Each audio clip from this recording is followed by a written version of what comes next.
I'm Debby Montgomery Johnson, the founder of the nonprofit, The Woman Behind the Smile, and your host of Stand Up and Speak Up, a show that is about each and every one of us. Many of us have something we're hiding, something we're ashamed of, something that through no fault of our own or through our own making, we keep hidden, and that, in fact, keeps us hidden from each other and the world. Good people go through terrible situations. Wise people know when and how to let it go. Everything that happens to us helps us grow, and while it may be hard to see it right away, the most important thing to do is to change your perception about your circumstances. Regardless of what your personal experiences or traumas have been, this showcase series is designed to ignite the light in you, as well as providing safe harbor, education, personal growth, and resources so that no matter where you are in your journey, you'll have the courage to move on when you're ready. Stand Up and Speak Up features ordinary people who've been through extraordinary situations and struggles and found the courage to step out from behind their smiles and speak up about their experiences and the lessons gleaned from those experiences. Everybody heals at a different pace, and we recognize that. So come on in, have a listen, and enjoy the ride at your own speed. Welcome, everybody. I would like to welcome you today to our show and welcome my special guest, Miss Janet Grillo. Hello, Miss Janet. Hi, Debbie. How are you? Nice to be here. Thank you for inviting me. Well, I'm so happy to have you here. It's another contact of mine from Women's Prosperity Network, and Janet lives here in Florida, just a few hours from me, not far away. And we were just talking about the difference in temperature. It's a little bit chillier up there than it is down here in South Florida, huh? It's definitely Florida weather. You just don't know what it's going to be from day to day, that's for sure.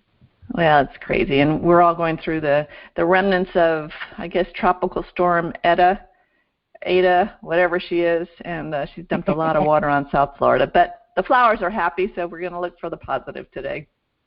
There you go.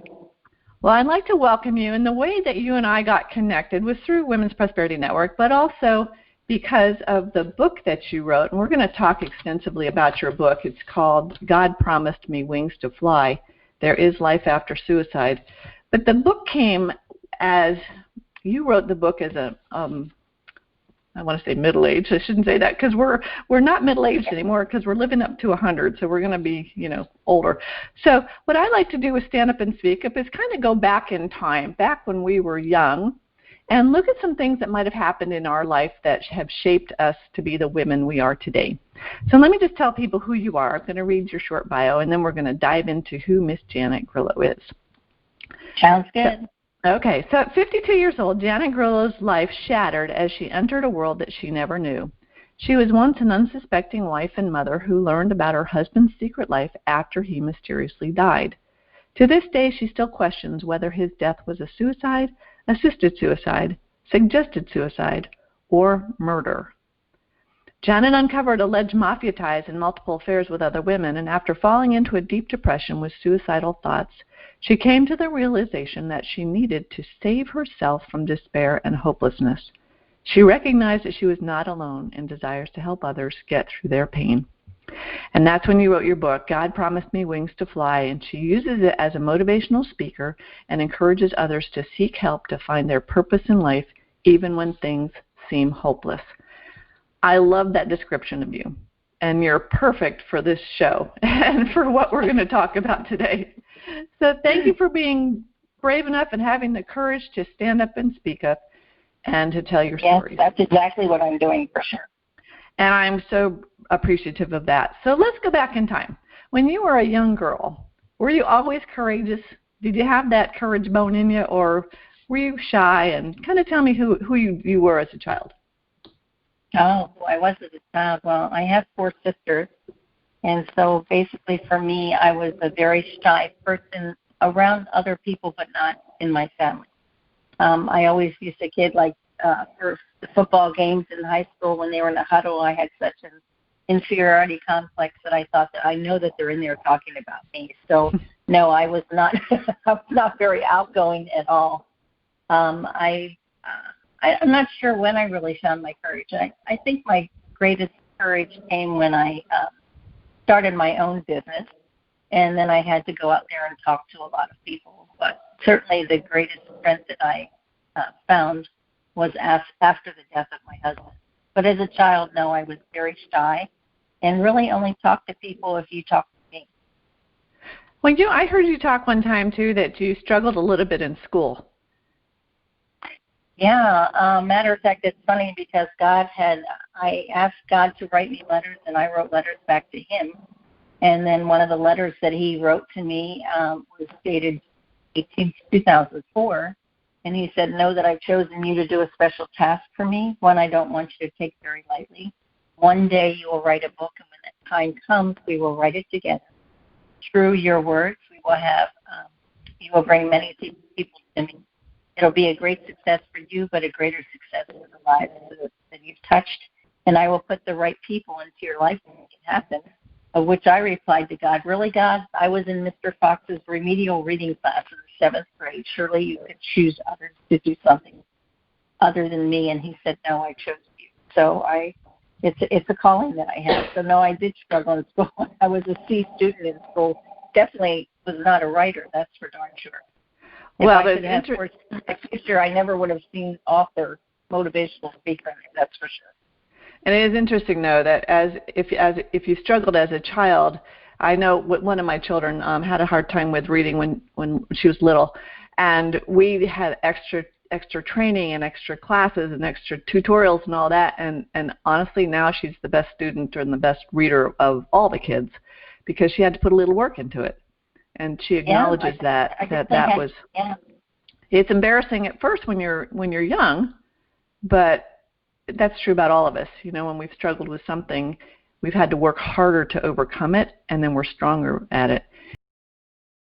After school, you were an average student. You did well. You went on, and you ended up getting married. How old were you when you got married? The first time I got married, because I've been married twice, I got married when I was 20 years old and had my daughter when I was 21. So I married very young, but way back when, in 1970, the rule was that if you weren't married by the time you were age 21, you were considered to be an old lady.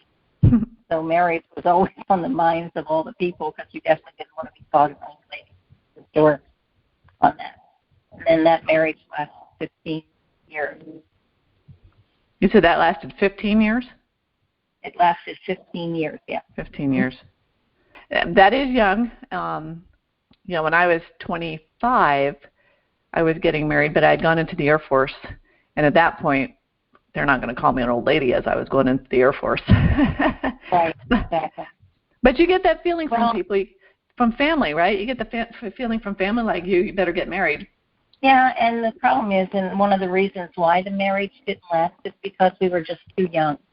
I was, by trade, I'm a fine jewelry and diamond broker, and at the time when I got married, I was supervising chains of department stores for fine jewelry, so I really concentrated my effort on building my business as far as the dedication to the job. Later on, I ended up opening my own business, but during that time, I had different priorities. My husband was a marathon runner, so he spent most of his time running, and I spent most of my time working. And so we just basically never knew or never felt the need to really work on our marriage. And then when we finally thought, okay, what happened to us, it was too late. Mm. That happens with friendships. It happens with marriages. It happens to a lot of things. And I think as we get older, as for me anyways, I've gotten older, I've realized what's really important, and that working 80 hours a week or running 100 miles a week or whatever, that's not important if you really want to work on your relationships. And so that didn't last, and you did remarry though, and you were remarried for quite a while, but after the second marriage ended up in a way that no one wants to have a marriage end up. We're just going to dive right into that. We're going to dive into what happened to your husband in 2001. It was 2001, yes. So actually it'll be 20 years since he died. Did you get a phone call or did you get a knock on the door? How did you find out what had happened to your husband? The crazy thing is that the night before he died, I knew that he was under a lot of stress because his demeanor was a little bit different. And so I thought, I woke up in the morning and I thought, you know what, today's going to be the day I'm going to do something really special for Tony. So I went to the store and I purchased all the ingredients that I needed to make his mother's spaghetti gravy, as you call it. Went and bought flowers, set the table with the china, the crystal, red tablecloth, and I was just cooking all day in anticipation of coming home and just having this romantic dinner for two. And then about 4 o'clock in the afternoon, I got a phone call from him, and he says, I want to take you out to dinner tonight. And I go, but I'm already fixing this wonderful meal. I said, no, I told friends we would meet at the bar. Let's just have that meal on the weekend. So reluctantly, I said yes, and so then I went to get ready.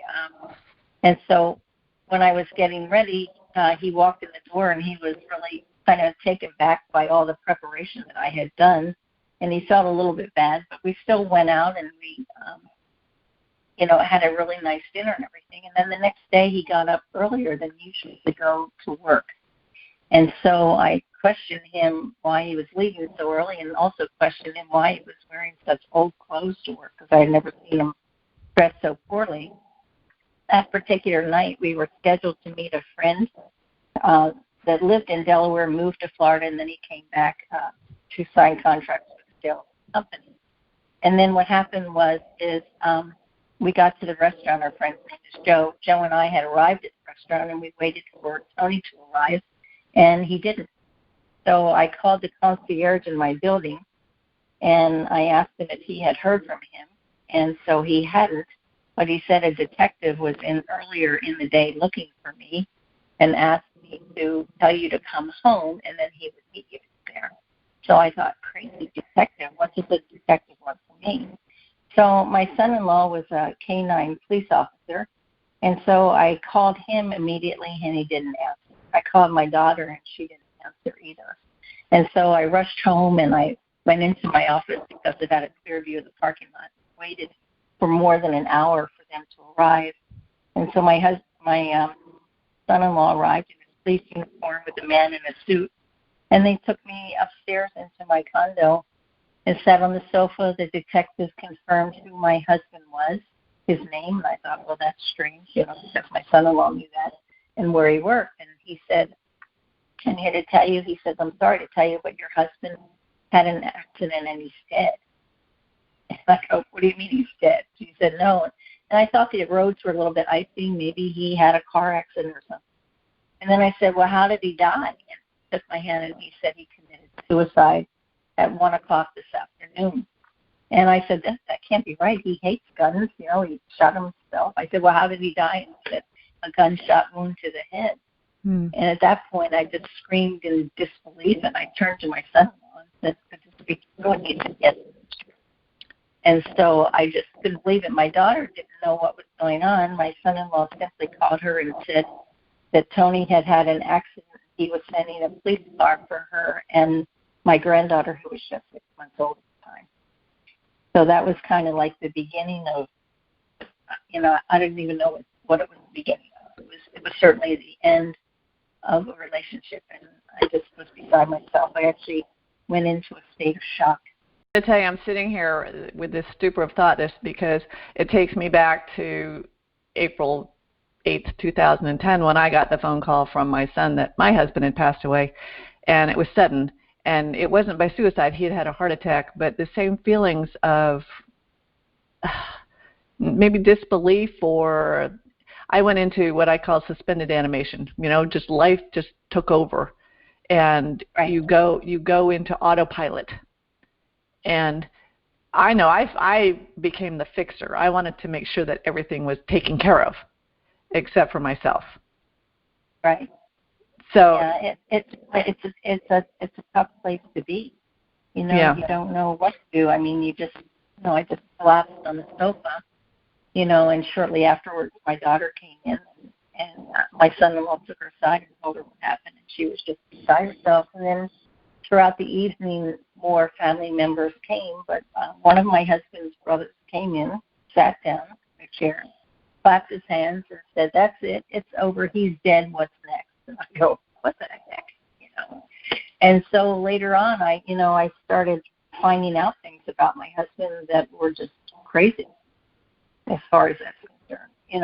After the funeral, at the funeral, there were over 1,000 people that attended the viewing the night before in the church service. And I was told that many men arrived at the funeral in Mercedes, dark suits, dripping in gold chains and sunglasses, And unfortunately, some people thought that they were there to make sure that my husband was dead, and that was a scary thought. But all of that didn't surface until weeks after the event. Although my family was aware of all the stuff that was happening, my son-in-law insisted on increasing my anxiety medication. So even though I was there in body, my mind wasn't totally there when the whole thing was happening.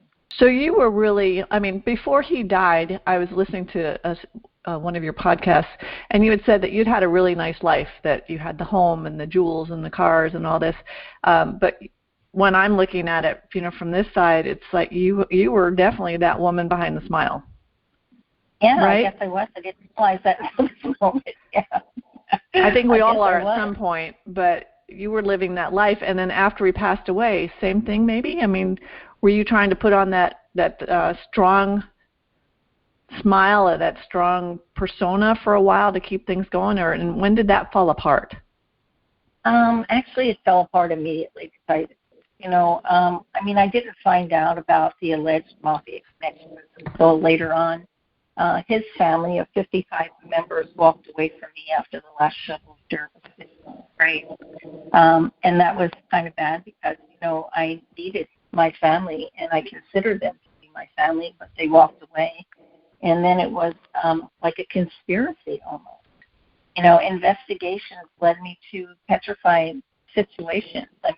In one example, which was really kind of scary, because I had received all of my husband's personal belongings, which included his checking account, and his wallet. We had separate checking accounts. We always thought this would be easier for him to write the bills from his office. But I discovered that when I was researching his American Express, I called American Express to find out about charges. Of course, they wouldn't give anything to me. And then when I found out that even though my husband was president of the family-owned business, that he was not the primary on his American Express account. And I thought, well, that was very strange. And then I said to them, well, who is? And they couldn't tell me. She says, but I will tell you that it's not anyone who has the name of Grillo, which is my last name. I thought, well, what the heck is that all about? Who would be the primary cardholder on his American Express account? And so everywhere I turned, I was trying to find out things about him. This is a man who called me twice a day and told me he loved me. You're right. He spent $4,000 to $5,000 on his suits, $100 for his ties, $1,000 for shoes, $250 for each of his shirts. He was dressed like a king, in a sense. And then when he would go out, of course, he always had cash with him. He would always carry $100 bills. Waiters and waitresses would line up to wait on him because he would leave a $100 tip on a $100 meal. Mm. And so, in looking back, I'm thinking, well, you know what? Maybe he was connected on some reason. But I feel in my investigations that I have, or my speculation, saying, well, you know what? It's not just speculation. Because, I found out that at one point his company had put a new roof, a new driveway in for one of their customers. And I thought, well, that's kind of weird. Why would he do that? But the person worked in an automotive company, and I kind of think that my husband's company ordered automotive parts from his company, and I think that inside guy just made the invoices go away. And then my husband's company, they had about 200 accounts nationally and internationally. And my husband took care of 199 of the accounts, and then he had one brother that took care of one account out of Philadelphia. And so that led me to believe that they were doing something illegal. They were either a chop shop or whatever. They were laundering something, but I don't know what. Because I couldn't get any of those answers again because the family walked away from me, and I think even if they were in front of me, they still wouldn't divulge what was happening in the company. So the more you heard, the more you didn't believe. And I'm sure that, that brings up trust issues between you and your spouse and you and the family. How has that affected you since? Well, the trust was the biggest thing for me. I was afraid to go out of the house. At that point, I was very depressed, and I thought I was building it up in my mind. And then as I found more and more things, I realized that my fear was justified. But when I went outside, if I was looking over my shoulder, I wouldn't really go anywhere unless I was with someone. But what happened was one time, I would have anxiety attacks. And if anyone's ever had an anxiety attack, it's not a very good place to be. It's basically an out-of-body experience that you can fall to the ground, throw up, you can do whatever, but you're definitely not aware 100% of what's going on in your body. And then one time I was driving down the road, not a good time to have an anxiety attack, and the song Hello by Lionel Richie came on. And that was my husband's and my favorite song. And so this anxiety attack took over on me. I ended up in the church parking lot, and I really don't know how I got there. It was a church that my husband and I attended. He was Catholic and I was not, but I attended Catholic. I had every intention of going into the church to pray, and God led me to the rectory instead. So I mustered up the strength to walk over to the door and banged on the door like a crazy woman begging for help, and the woman came out and she says, "I'm sorry, no one's here to help you." I went, "Oh my God." And I actually collapsed in the doorway, and the Monsignor came running to my aid. He was actually getting ready to leave for an appointment, and they canceled that appointment once he saw the condition I was in. So we talked for about 3 hours, and he was telling me about some classes which are called the RCIA classes, which is the Rite of Christian Initiation, which is the program that you take to become a Catholic. He said, "I don't know if this is right for you," he says, "but it's a good place to start. And if you want to become a Catholic, that's fine, but if not, that's fine too. It's your decision."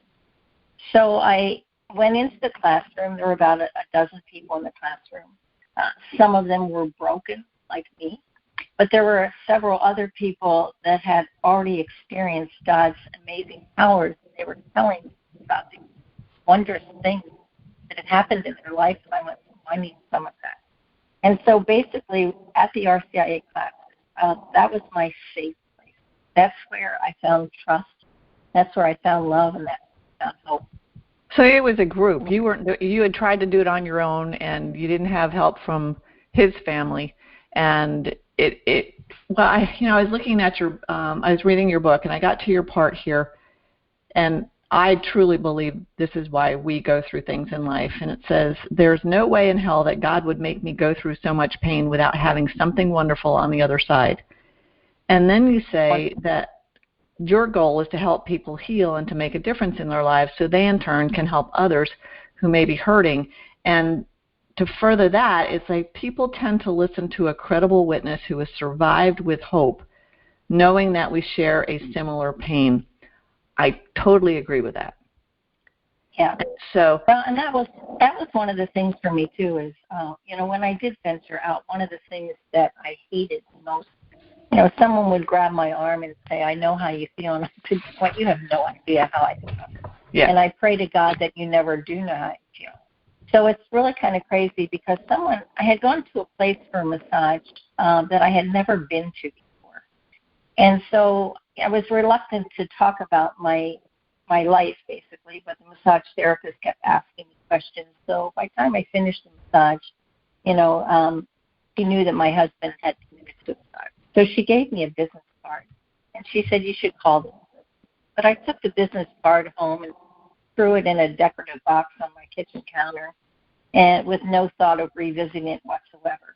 And then 2 years after that, I was in that box, and I saw the card, and I picked up the phone like it was a command from God and called the woman, and I said, "You don't know me. My name is Janet Grillo. Someone gave me your business card 2 years ago. I'm supposed to talk to you, and I don't even know why. I don't even know what you do." So she said, "Well, why don't you come and talk to me, and I'll tell you my story. And if you feel I can help, then you can pay me for my services." So I thought, well, that's a fair plan. But as it turned out, she was a grief counselor in a Methodist church. both her mother and her son committed suicide. So she was the very first person that I spoke to who truly knew exactly how I felt. And so she asked me if I wrote in a journal, and I proudly sat up in my chair and said that I did. And then she asked me one question that changed my life forever. And that question was, is when you write in a journal, do you write to God? I said, write to God? You mean I could write to God? I never knew that. And she said, yeah, write to him. He'll listen. So I took her advice. I left there, and I went immediately to the bookstore, and I bought a journal. It was important for me to buy a thin journal because I didn't know what my commitment would be. And it was important for me to buy a bound journal because I didn't want to readily tear up a page. And so I took the journal home and sat, in a quiet room and just started out by writing, Dear God, hear my prayers.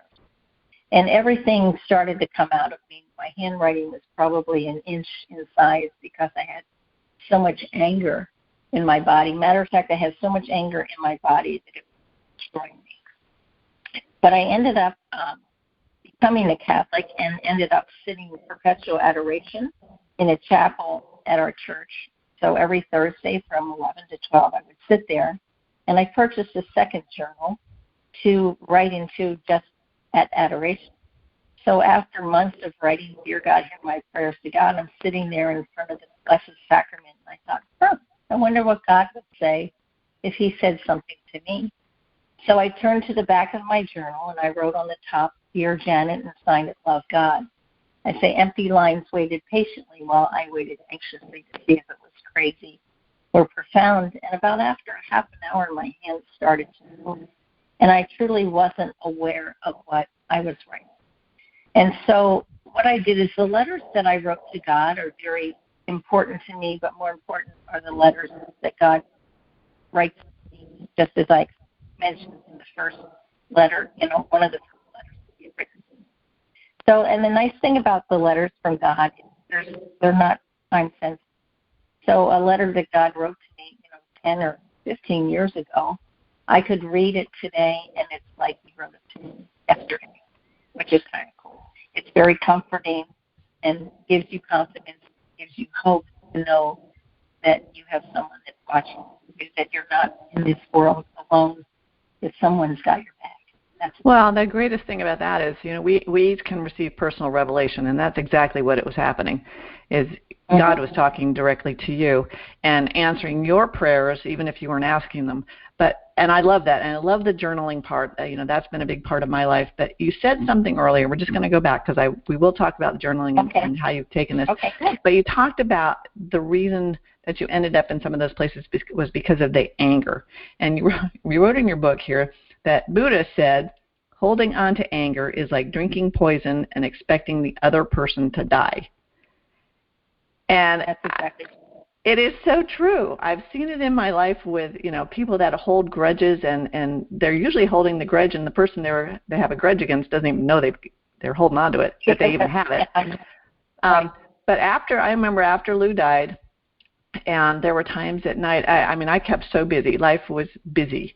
I made it busy so I didn't have to really feel life. But between 12 and 4 a.m., when I was in bed alone, there were times when I would get angry at Lou. And people would say, how can you get angry at somebody that died? I'm like, you know what? I'm angry at the things that didn't happen, the things that we had planned that weren't ever going to happen. And I was angry because he canceled his life insurance policy. He'd done other things that financially were hurtful. But I was just angry because I was left alone. So how do you get over that? How did you feel, when you had those times of anger? How did you get through those? Because I work with a lot of women that have been deceived and manipulated in terrible ways, and they're stuck in the anger.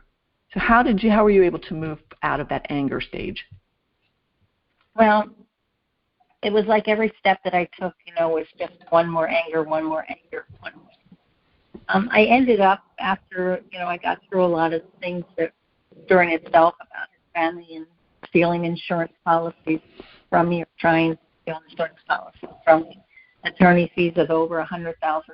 It was just really crazy. But I actually just started traveling. I went even ended up in Switzerland. And because I had met a gentleman on a cruise who was from Switzerland. It was a Zig Ziglar cruise that I had gone on. And so I went there, and I was in a hotel room. And then all of a sudden I found myself in a fetal position, and I didn't know why. And so I ended up walking to a Catholic church just to simply pray. And when I walked in, they had a life-size statue of the Pieta. And so as I was leaving, I thought, you know what, I need to buy some rosaries. And not that I had rosaries before, or I left it at home, or not that I was a rosary person, to do that, but for whatever reason I needed rosaries.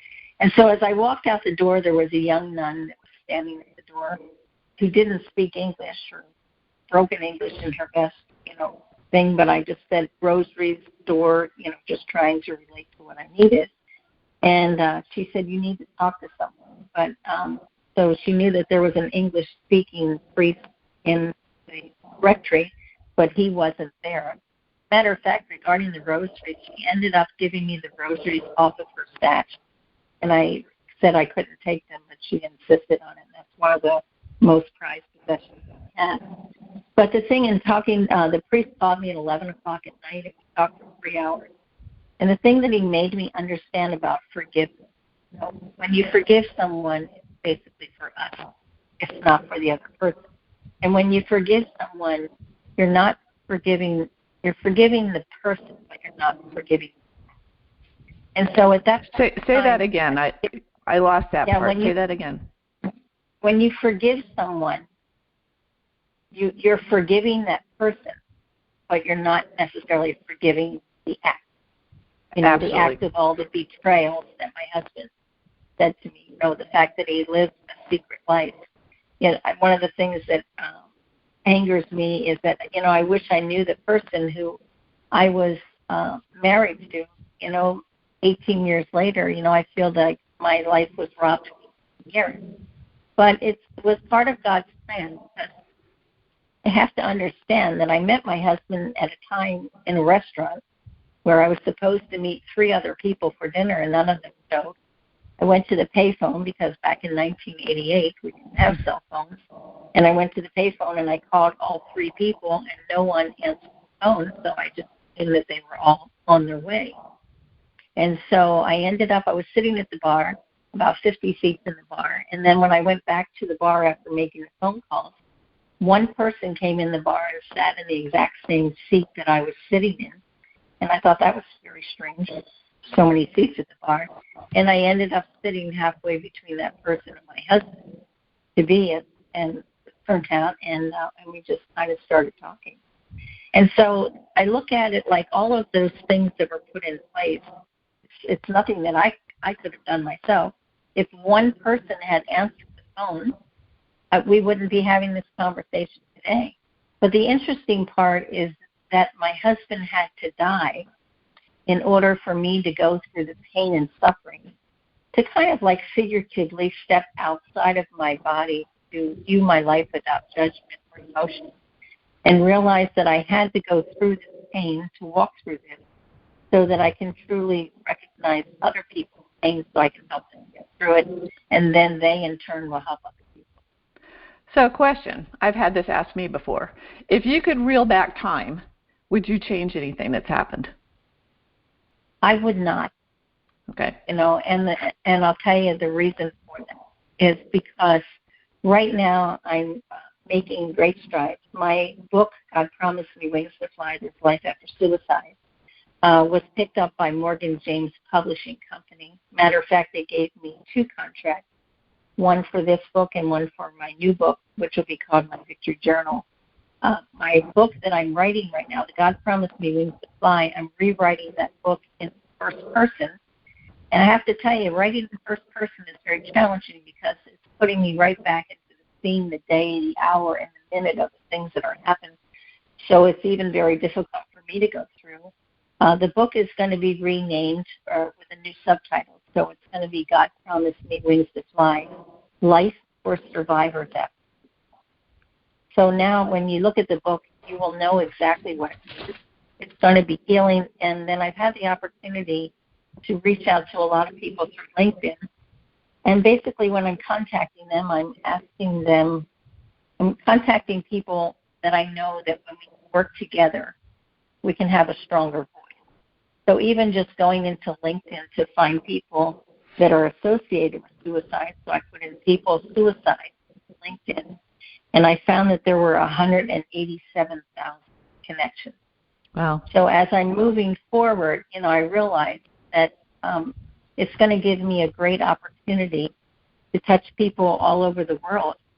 And then once my book is published in June, I will start a book tour and speaking tour in the cities where I have to. So I truly feel that I'm going to make a difference and help other people and help a lot of people do the same. Absolutely. And I give you a lot of credit for doing that, because suicide is something that we don't talk about. There's there's a lot of things. There's the mental health issues these days. There's suicide. There's the scam that I was involved in. People don't talk about it because they just feel so vulnerable. They feel ashamed. They feel guilty. They think like, if that person was really, I don't even know how to put it, but I remember as a kid, you never heard about someone committing suicide, and you've taken this pain and have really turned it into a purpose and a passion. And I so honor you for doing that. That's the greatest way to heal. And that's what I encourage people to do, is use your journals. That's the very first thing, is to get the story out of you so that you can release the emotion attached to it, and then use what happened for good.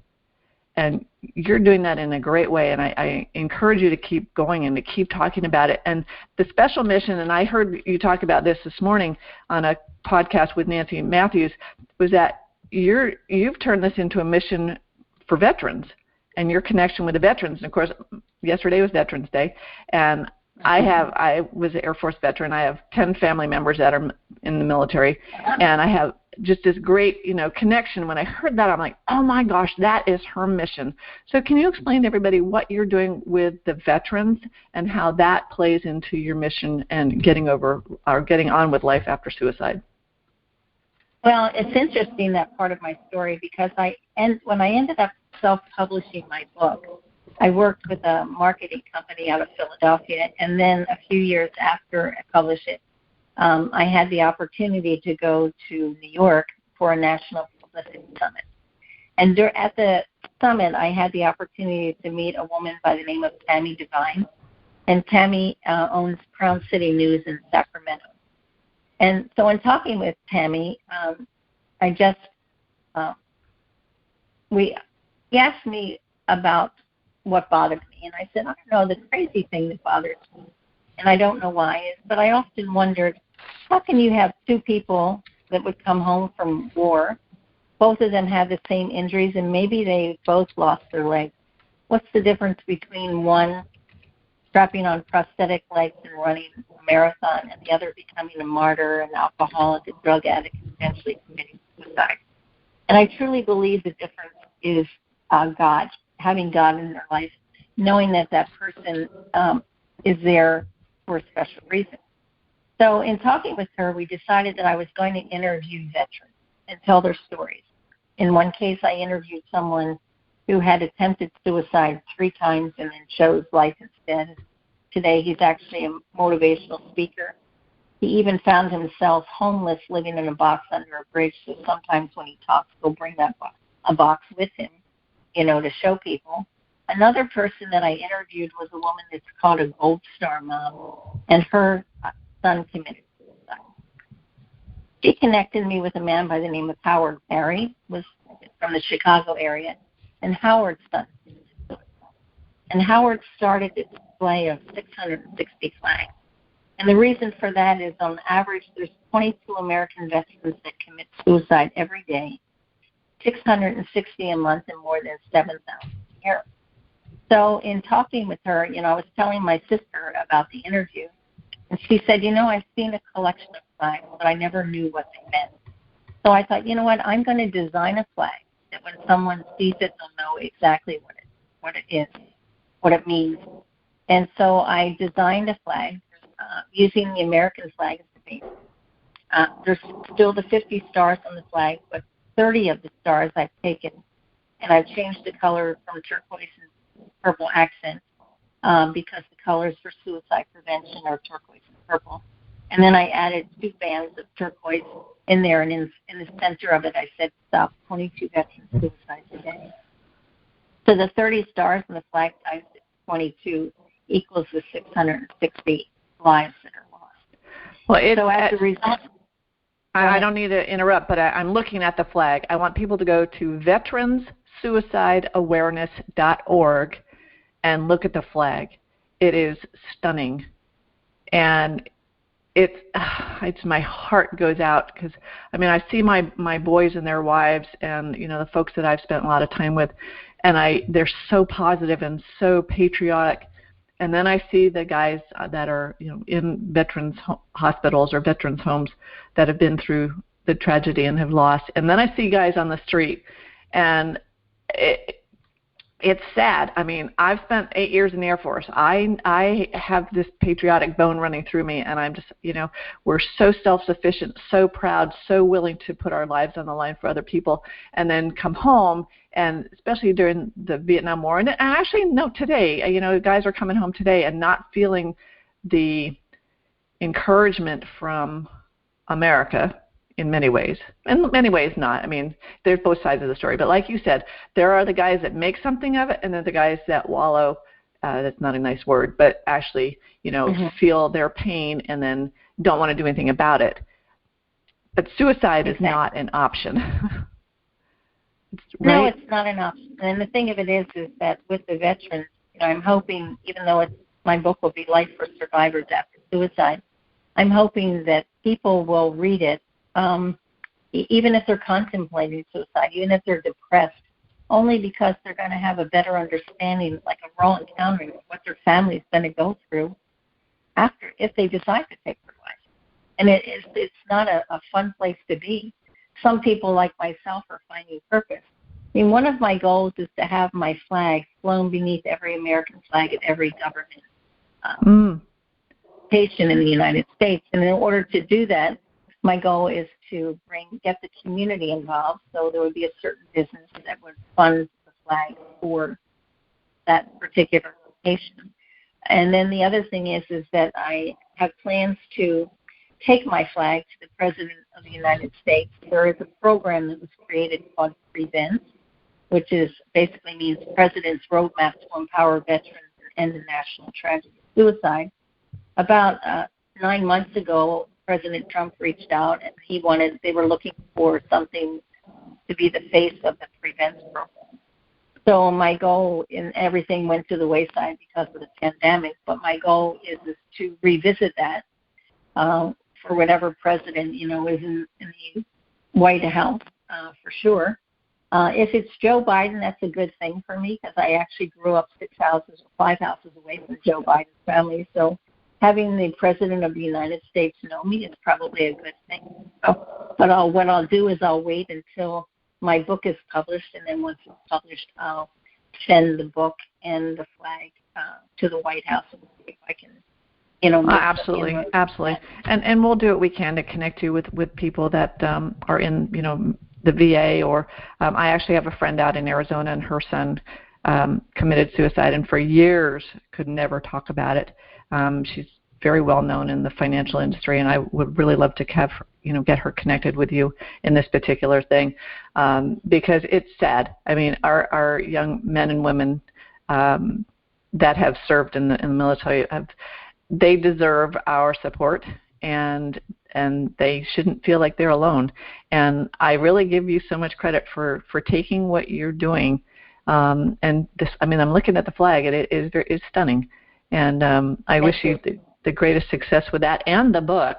It's God Promised Me Wings to Fly. I'm looking at it right here. I actually had the opportunity to read it and to write a testimonial for it. There, I sit there with my highlighter, and I can look through it right now, and I've got yellow markers, you know, marked through the whole thing. Because it's not yellow markers.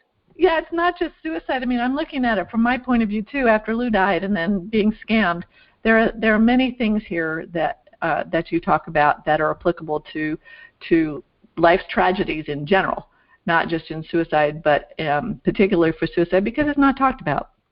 And family members are at a loss of how do I move forward from here. Same with, the veterans. How do we move forward from here? And, you're so proud of them one moment, and the next moment you don't even want to talk about what happened.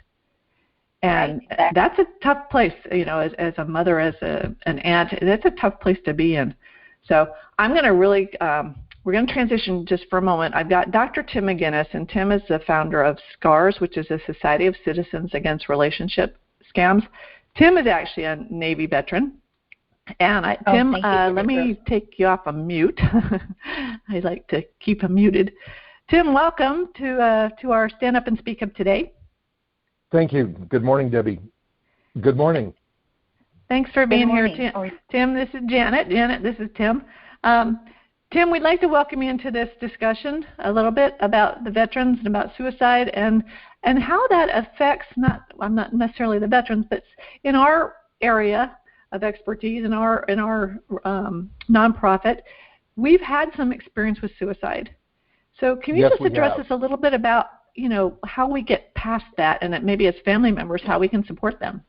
In the world of relationship scams, romance scams, we estimate that we lose about 12 to 20 people a day directly as a result of a romance scam.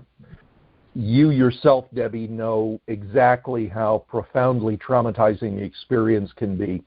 And as we know, about a third of victims stay trapped in denial and profound despair coming out of this experience. And the solution, in large part, is not only to talk about it, but to try and help reach people by not blaming them for the experiences that they've had in their life, specifically scams, whether they made a mistake and allowed it to happen or didn't, but regardless of simply accepting the reality of the situation and that the individuals need help and assistance. And if you're a victim, staying silent is one of the most disastrous things that you can do.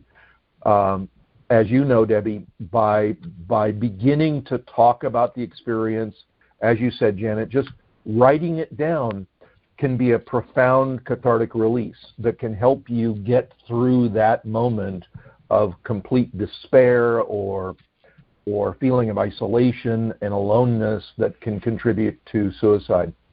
We became aware of this several years ago, and in fact, it was one of the triggers for the creating of our organization when a woman came to us who was living in Hong Kong, a domestic servant from Indonesia who had been scammed and had literally no alternative, she believed, but to take her life as a way of escaping the anguish that this scam caused in her life.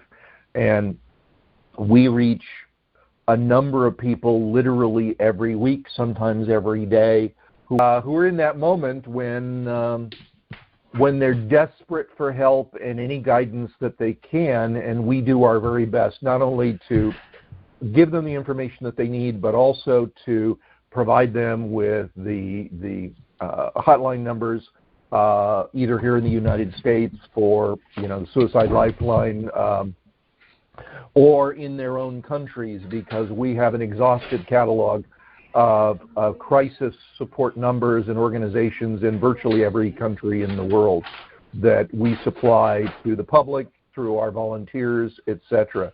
So this is the way that we address this problem. Debbie? You guys there? Yeah. Oh, I'm sorry. It's very interesting. I got sidelined here, and I'm sorry. I also work with the 211 helpline, which is the suicide prevention line here in Palm Beach County. And today is their annual event, and they are doing it virtually and delivered lunch to my front door. So I'm sorry to have left you guys, but that was very awkward. Sorry, Tim, and sorry, Janet. But it's interesting that they showed up right at this moment. There you go, serendipitous. Yeah, absolutely. It happened for a reason, but I hated to walk away. But Tim, thank you for that, because we do we have this thing in common with what Janet's going through, and you and I again have that veteran connection, and I'm very close to my dad who's a vet, and my husband was, and all that, and it's just there's something sad about when anybody commits suicide and anybody passes away, but I feel for me particularly sad when a veteran has gotten to that point of despair. And Janet, thank you so much I want people again to go look at the flag. It's veteransuicideawareness.org, and there are ways you can purchase the flag. And maybe if we know veterans organizations around that this might be something that they would really embrace and use as their mission. But Janet, how can people find your book, and when is it coming out again? I mean, I have the original copy. If people would like to get a hold of you, give us your contact information, please. Okay. First, let me tell you, right now I'm waiting for Morgan James to complete the new cover of my book. Once that cover is done, which will be this week or next week, then my book will come down. The original book that I wrote, God Promised Me Wings to Fly, There's Life After Suicide, will come off of Amazon, and then a new image will go up and get it into the press. But my website will remain the same. It will have the new book cover on it. So the best thing to do to contact me would be to go to my website, which is janetgrilloauthor.com, and just go to the contact page.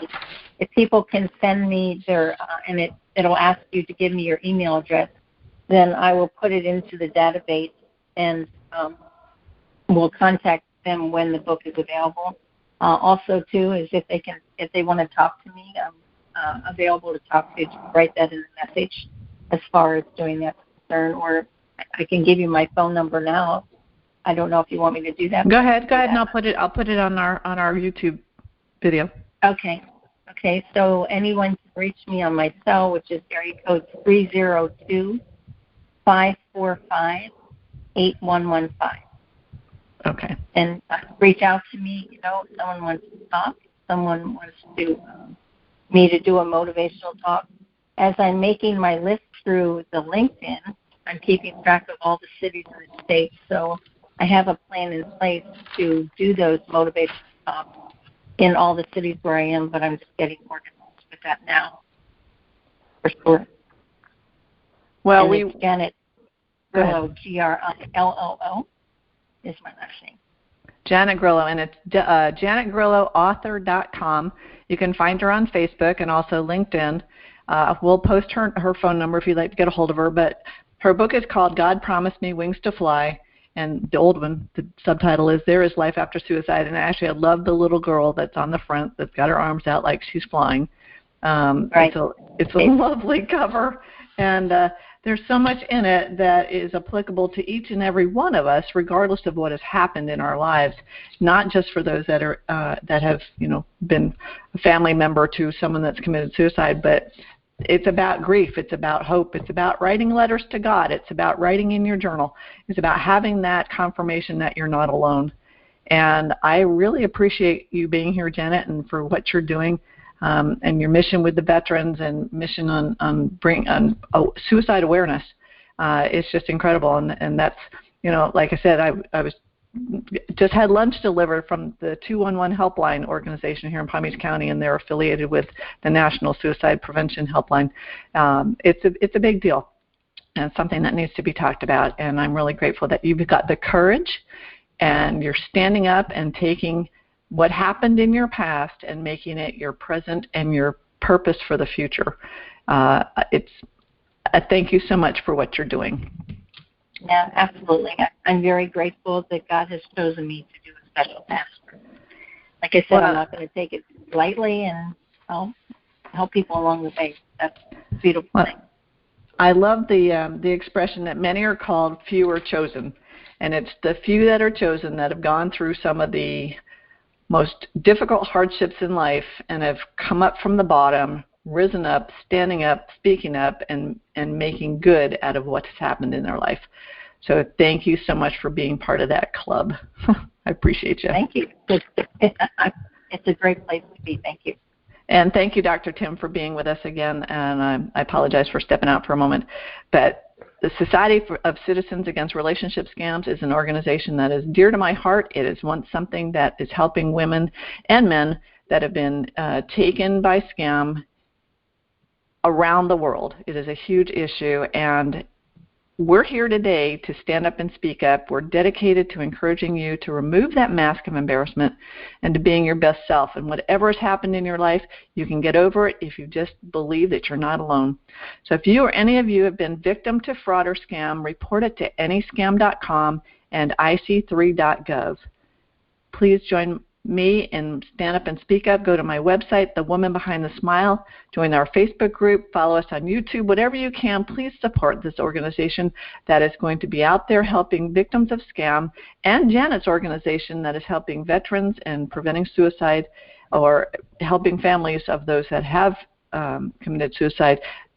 Get up and get out of yourself.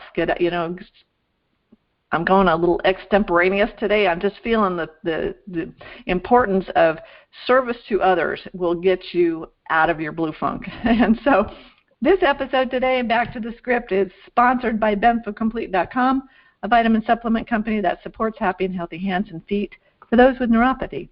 If any of you know anyone who struggles with the pins and needles or numbness in their hands and feet, check out our Benfo products at BenfoComplete.com and use the special code STANDUP for 5% discount on your purchase. Thank you, Janet. Thank you, Tim. Thank you, listeners, for a wonderful Stand Up and Speak Up. Remember, folks, God has promised us wings to fly. We'll just embrace what's happened in our lives and move forward. So thanks, everybody. I appreciate you, and we look forward to having you here again next week. Have a great day, everybody. Thank you. You bet. Bye.